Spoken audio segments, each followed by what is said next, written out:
இன்றைக்கி பார்க்க போகிறது கசகசா சேர்த்து செஞ்ச மட்டன் குழம்பு. முதல்ல கசகசாவை வறுத்து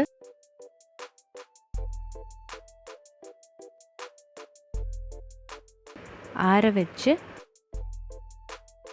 பொடிச்சு எடுத்து வச்சுக்கோங்க.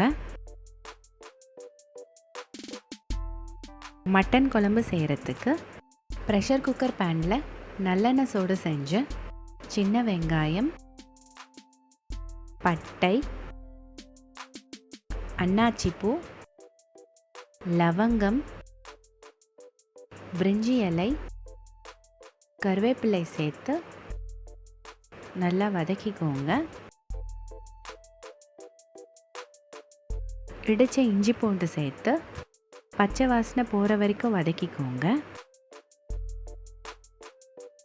அதில் மட்டன், மஞ்சள் தூள் சேர்த்து கறியோட தண்ணி போகிற வரைக்கும் வதக்கிக்கோங்க. மிளகாய்த்தூள்,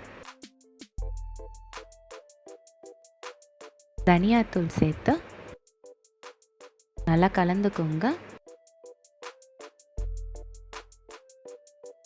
1.5 கப் தண்ணி,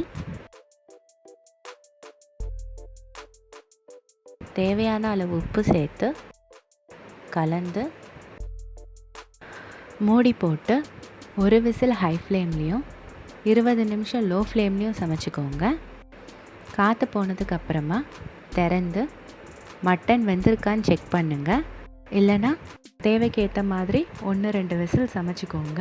அப்புறமா வறுத்து பொடிச்ச கசகசாவை சேர்த்து கலந்து 3-4 நிமிஷம் சிம்மரில் சமைச்சிக்கோங்க.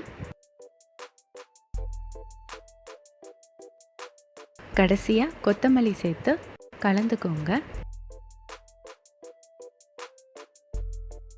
அவ்வளோதான், மட்டன் குழம்பு தயார்.